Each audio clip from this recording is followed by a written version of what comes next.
What is up, y'all? It's your girl, Brand New, and I'm back in a motherfucking building. This time, I am back, honey, with a recap of Married to Medicine. This is season 7, episode 4. Let's get off into it. So, episode starts out, we got Scott taking them badass kids to school. We got Toya talking to the people that's doing their new house, trying to, rush them to get it ready for them, because they gonna have to move out soon. Next, we got Curtis and Jackie. They're trying to hook up their new house. Jackie, you need to involve Curtis more in your planning. They got these two women helping them, kind of redecorate the house and, just make some of the rooms look a bit more spacious. Jackie, you wanted a chandelier in the closet. Girl, what is the purpose and point of that? I love the bathroom. I thought the bathroom was nice with the gold. Jackie said no. Curtis says yes. Like, Jackie, if you are going to live in this house with this man, you gonna have to let him have some input, okay? Damn. Curtis, on the other hand, he's trying to stay on budget. He's reminding Jackie, hey, all of this stuff is going to be very expensive that you want to change for the new house. Jackie said money is not an issue when it comes to her happiness. It needs to be, Jackie. All of you bitches on these shows need to ball on a budget. And matter of fact, that is the theme of this episode. How interesting. Did y'all peep how Contessa got her Range Rover, honey? Wasn't she driving them kids around in a van? You done ditched your minivan, Contessa. I think she had like a big van for the kids. But yeah, got her nice old Range Rover. She pull over to the side, honey, to have a little picnic with her kids. And she get to talking to them about, her being away in Nashville and how do they feel about that. And they said, especially the one daughter, I think the oldest, more or less, she says she misses her mom and, her dad is there, but it's not the same. And Contessa says that she wishes her husband was more emotionally nurturing like she is. And Contessa, men just love differently. It's not that they don't care. Men show how they feel about you and, the children through providing and protecting. So just because he ain't hugging the kids every 5 seconds or every 5 minutes, that don't mean that he's not nurturing them. He's cooking for them. He's talking to them. All of that is considered to be nurturing. So, you're just not going to be on the same level when it comes to that. Men have a way of doing things. Women have a way of doing things. Contessa, what I said before that I feel you should do, and Dr. Heavenly said it too on her YouTube channel, is you should have hired a older, unattractive woman. Look, because we don't want no real attractive woman in the house with the husband, honey. We don't do that, okay? But get you somebody in their 50s or 60s, somebody's grandma. Get her in there, kind of get a better version of a Miss Renee for those children. And I feel like they would be able to adjust and maintain a lot better. But you sitting up here, I think on an upcoming episode, she is going to tell Scott she's dropping out of school. Like, you don't need to put your dreams on hold for your children. I think a lot of us, we get caught up with, oh, well, I'm a mom, and yes, you are a mom, but don't put your dreams on hold for nobody. Them children will grow up and you go be looking around like, what the hell did I do with my life? What I should have did and could have did? No. Do what the hell you need to do now that you young and, you middle age at least, before you get too old, So she just needs to stop being cheap and hire some damn help. And that will fix this issue. But I think without it, you guys, it's safe to say they probably wouldn't have a storyline. So that's just how that is. Scott ends up joining, her with the kids and, Scott pretty much picks up on the fact that, the kids miss their mother and he can't take their place. And, he knows that. So it was a nice, cute little family scene. That older one, honey, she looked just like Contessa. Mainly all the children I noticed look like Contessa more than Scott, honey. So we got Buffy, who is Simone's friend. She's going to have a under 500 outfit party where everything the ladies have on has to be under $500, I should say. I don't see why y'all was acting like it was such a challenge, because some of y'all look like y'all dress kind of cheap. You dress like you're coming from Rainbow. Toya, the outfits you had on looked like some shit that came from Walmart, Rainbow, mixed together. So it should have been right up y'all alley, some of y'all. I love your hair, Toya. Your hair is beautiful. I'm going to have to get that style, girl. So we got Heavenly and Quad. They're looking good. I like Heavenly's green dress. Quad had on her white. She looked good.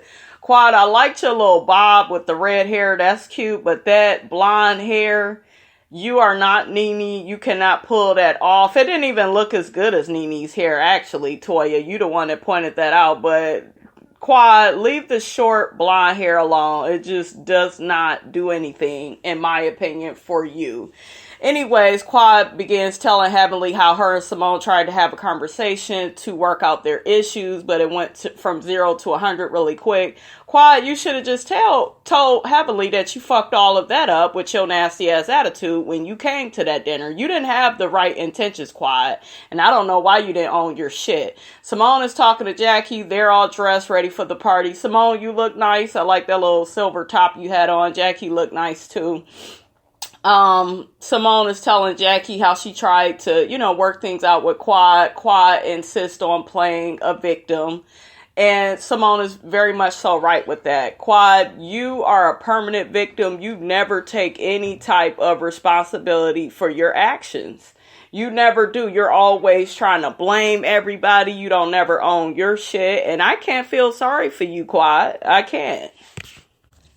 Heavenly tells Quad about how she had to apologize to Simone and be the bigger person in their situation. So that's what happened with that. So as soon as Jackie and Simone arrives at Buffy's house, Simone introduces Jackie to Sylvia, who is Buffy's house manager.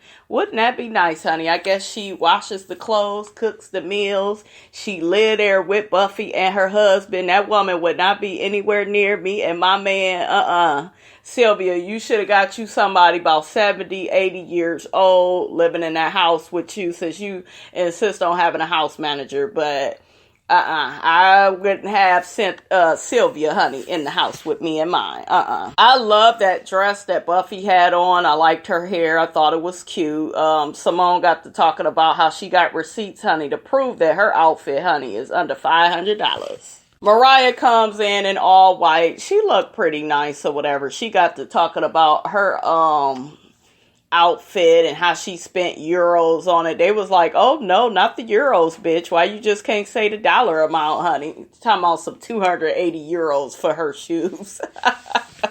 I like that bob that Simone had in her confessional. She looks so pretty with that bob. That's cute. So Mariah is in her confessional. The producer asked her, what did she think of Toya's outfit? Because they had showed Toya walking into the party. Toya got to announce how much everything costs. She said her whole outfit costs under $400. In my opinion, it looked like it cost under $100.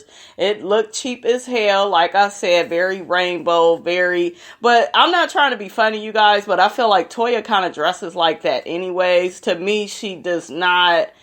I don't know. Like that blazer, that green blazer she had on in the beginning of the episode, I felt was really pretty with the jeans. That was cute, but a lot of her clothes just look cheap to me. It looked like a tacky Toya outfit, so it was funny when the producer asked Mariah, what did you think about what she had on? And Mariah was like, well, no comment. She began drinking on her drink, honey, in the confessional. She was like, I don't want to shade Toya. Toya looked a mess.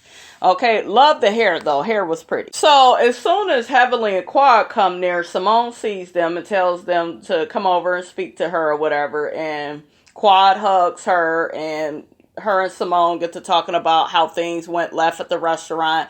Quad begins telling Simone, well, you shouldn't have left. I wish you wouldn't have left. That way we could have talked. Quad, you was there acting like a bitch. You was not there to resolve any problems or any issues. So you, once again, you have a new personality, and girl, ain't nobody checking for it no more. Heavily hugged Simone. Y'all know that they didn't bury their issues, supposedly. So that's how that went. I also want to say this. I feel like, Quad, you would do a lot better with these women, especially with your situation with Simone, with being more consistent. And the reason why there's such an issue with Simone and Quad's relationship is because Quad is not a consistent person. She's over the top. She's way too extra sometimes. And don't get me wrong, you guys, you know, it could be funny. It could be, you know, appealing at times. But Quad has a way of just overdoing stuff. She just goes over the top too much, and to me she acts like she's the only one with feelings on things, and it's not like that. You know, you have to be consistent with people. You know, if you're consistent with people, then people can trust you. But when you begin to be inconsistent, you cannot blame people for wanting to, you know, just be cool with you at a distance. You know, you basically put yourself into this situation. Mariah and Jackie, they outside talking to Buffy, and they kind of think it's weird that the lady Sylvia is in Buffy's home working. Mariah had mentioned, won't be no Sylvia, honey, in my household, honey. I grew up with Mama Lucy. She was the chauffeur. She was the teacher, the preacher, you know, and I agree with Mariah, you know, and Jackie, like, I wouldn't have this lady in my home either, but that's what make Buffy comfortable. But honey, I would have somebody like damn near 70 years old, honey. Somebody old school. It just won't be no sexy lady like Miss Sylvia, honey. So all the ladies are sitting down. Buffy, Toya, Heavenly, think Quad, and Simone. Everybody's sitting down, and Mariah instantly shades Dr. Heavenly in her dress, talking about, well, you look good for it to be a cheap dress. And so that was funny. So Buffy introduces Sylvia to Heavenly. Heavenly is like, oh, so this the house manager? She take care of everybody? She take care of your man too? And Buffy was just like, nah, she don't take care of my man, honey. I do that, honey. I provide all the tricks for him. And then Heavenly was like, in her confessional, she just like, well, shit, you know, you could do as many tricks as you want to, honey. But that man, if he want to cheat, all he got to do is go downstairs, honey, and holler at Sylvia. And I'm looking at it like that, too. Like, why you got this lady in your house? But if she trusts the lady, then we got to trust her, I guess, honey. So we got Eugene, Aiden, Curtis, and Buffy's husband. I guess her husband is the white guy. Yeah, they're all talking about their outfits and how everything is under 500, you know. So then, honey, like I said, all the ladies are sitting outside having their drinks, having a good time. And trashy Joseline Hernandez from Love and Hip Hop bring her ghetto ass on this show. Joseline had no business on this classy show, okay? I don't care what my people on Married to Medicine have did in the past. They are classy. Joseline is trashy. I don't like Joseline. She was entertaining you guys on Love and Hip Hop ATL. But after that, we don't really need to see her no more. I already knew she was going to say and do something stupid because she's classless. She's trashy.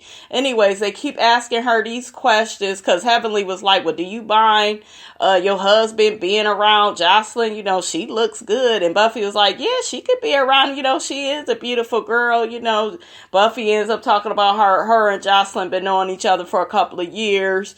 And then they all end up asking Joseline about her baby. How much did the baby weigh? She told Dr. Jackie she had like this natural birth. I cannot.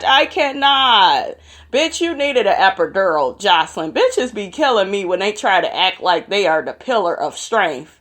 And you was sitting up there, Joseline. I cannot. We heard the fucking video. So you needed that epidural. Don't be bragging about how you didn't need it and everything is all natural. Bitch, please. So Joseline ended up going on and on about how she's a mother to her daughter, and I pick her up from school and I do this for her. Now Joseline is the one that's bringing all this shit up. And Toya was like, well, yeah, it's a job. It's a hard work, being a mother. It is a job, And Joseline, no, I don't call it being a job. I just call it being her mother. And bitch, it is a job. Shit. And to me, you don't do a good job of being a mother because you constantly into it with Stevie J. Y'all shit was gonna be dysfunctional and unhealthy from the jump because both of y'all fucked up, you and Stevie J. But being a full-time parent, it is hard work and it is a job, especially, if you are mainly doing it on your own. So I don't see why Joseline was so offended by what Toya is saying. Then Joseline ended up dragging Toya about her taxes and, saying that, well, you could just keep living it up, not paying your taxes, and Toya is just like, well, girl, me and my husband, we made it out of that hard period. And, when you get one, you'll understand what it means to get out of situations like that too. So that was a little dig at Joseline for not having a man, honey, not having a husband the way Toya got one. But, they went back and forth, and Toya is just looking like, who is this bitch? But my thing is this, why are any of y'all shocked? You allowed this trash box on this show.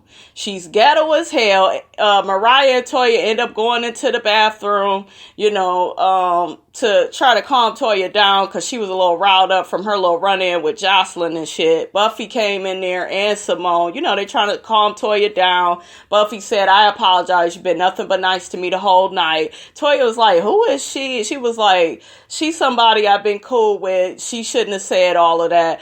Buffy, you look kind of fake, though, because when Joseline was saying all that shit to Toya, you was kind of smirking and laughing, so, girl, you may want to clear that up. Besides that, you guys, I kind of like Buffy. I feel like she would be a good addition to the group. As long as she don't invite that trashy-ass Joseline to any more parties, they should be good. Anyways, Eugene come in the bathroom, letting Buffy know, hey, who was the ghetto chick outside? She was cussing at me. Joseline supposedly has said some shit to Curtis saying, oh, I love your wife. She's a good woman. I don't like his wife. His wife a hoe, this, that, and the third. Like, Joseline, you got into it with the girl. She got to be a hoe and all the things that you are. Women kill me with that. They be the main ones acting like a hoe and then they want to call somebody else a hoe. Girl, bye. So Toya and Eugene, they end up leaving because Toya is upset at this point. And Buffy, I forgot to mention Buffy had said to Toya, well, I apologize for what she did. I could treat you to a spa date. And Toya had turned her down. Toya, don't be turning down that. You was turning down gifts, Toya, this whole night. What is going on with you? This lady offered to take you to the spa. I would have took it, honey.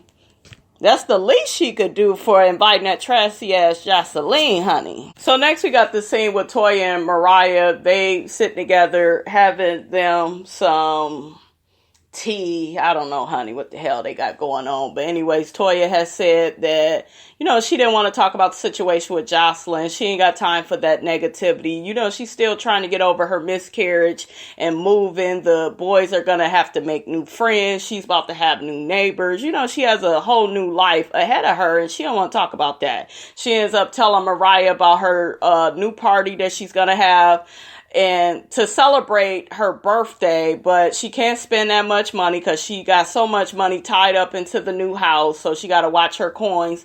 She wants to have this whole simping paint birthday party where the ladies come, sip, they can paint something. It's going to be these naked men there. The ladies don't know it's going to be naked men there, but it's going to be a good time.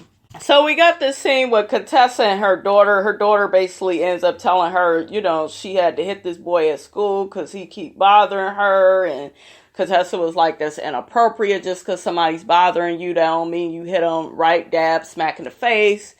And she began talking to her daughter about, well, do you feel like you're really angry for other reasons because I'm not around the way that I am normally around? The girl was like, yeah, I really don't like it that you are always gone. And Contessa, just starts to feel bad about that. Contessa, I notice, has a lot of mommy guilt. And the thing of it is, Contessa, you just have to realize you're doing nothing wrong. You're just doing more in your career. That's what your husband is for.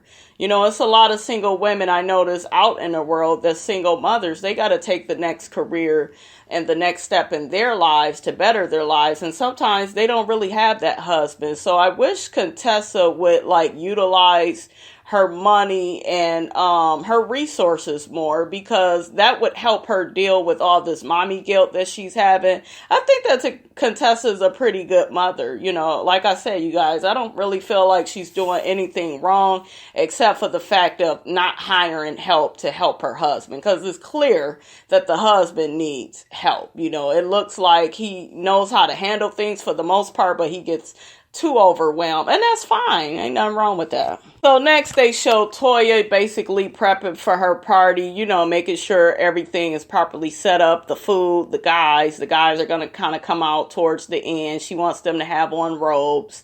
They show, I should say, Heavenly and Quad. Quad still got that raggedy ass wig on. Girl, you need to take that shit off your head and stop playing. Quad need to take that shit off. Contessa lets the ladies know that she's going to be at Toya's party too. Toya called and invited her, and she was really shocked about that. But I'm proud of Toya for being the bigger person in their situation, because Toya has really let a lot of stuff go. You know, when it came to Contessa, she really could have held a grudge, especially Contessa calling Eugene a big ass bitch. You know, so I'm proud of Toya for being really mature on inviting Contessa to the party and not, you know, singling her out. Actually, when Contessa got to Toya's party, they ended up having words, and Toya was just like, well, I'm glad you came, and I just want us to get to a place of we're talking, not arguing. And Contessa was like, well, girl, when we was cool, we was cool. It was good. But Contessa, I am more or less worried about you. I am starting to like you a little bit more, Contessa, but I am more worried about you when it comes to you and Toya's situation, because I feel like I see you holding a grudge more. So hopefully, as long as you're able to let it go, you guys should be fine, you know. So Buffy ends up coming with Simone to Toya's party. Toya didn't really want to too much be bothered with Buffy because of the shit that went down with Joseline. She felt like Buffy didn't do enough to stop that situation. And Buffy had said, you know, I can't really control people. You know, people go say what they say. But Toya, she offered you a goddamn spa date, and you turned that down. You know, Dr. Jackie and them, and Mariah and them brought you gifts. You didn't want that. Like, so girl, you take what you can get out of people. That was Buffy's way of apologizing for Joseline's behavior. I didn't get why you had this little grudge towards Buffy, but Simone, she did tell you that she only wanted the immediate girls there, y'all immediate circle. So y'all know it's TV. They gotta have motherfuckers pop up. So Toya had a little attitude when she saw Buffy, but she ended up letting it go. Anyways, you guys, Toya had explained to all the ladies that she went through a miscarriage. Buffy, once again, was very, you know, sad for her and said, I'm sorry that happened to you. I'm starting to like Buffy. Besides the whole Joseline situation, I kind of like her. She's a thick girl. She's a thickums. Y'all know on this channel we represent for all the thickums women in the world. So y'all know I like my chicks like that, honey. All thickums. Contessa felt bad for Toya and her miscarriage as well. You know, she was like, wow, I had no idea she was going through all of that. And I'm glad she opened up to the ladies, let them know what's been going on with her. And I think that even though the miscarriage was painful, I feel like Toya is kind of growing up a little bit. I saw some maturity. I've been seeing some maturity from Toya. I don't see her. She still make her stupid ass comments, but I like what she did with the Contessa situation. I like how she eventually let the Buffy situation go. You know, like Toya has some growing to do, but she has made some leaps and bounds. We have to recognize that. And the last part is the last part, you guys. Toya lets the ladies know, we're all going to do this little sip and paint, and they got these naked men coming out, and that damn Heavenly got to say, "Ooh, he got a big dick." Y'all gonna see in the next episode, Heavenly was like, "I ain't telling Daddy. I can't tell Daddy about all this," because all the other girls gonna be telling everybody, but Heavenly, she didn't want to talk to Daddy about it. And so now all the guys about to be looking at Damon. It's about to be funny as shit. All right, you guys, that's all I have to say on this Married to Medicine episode. Don't forget to like, comment, and subscribe. Hit that notification bell twice. I am your girl, Brand New, and I will check you guys out later.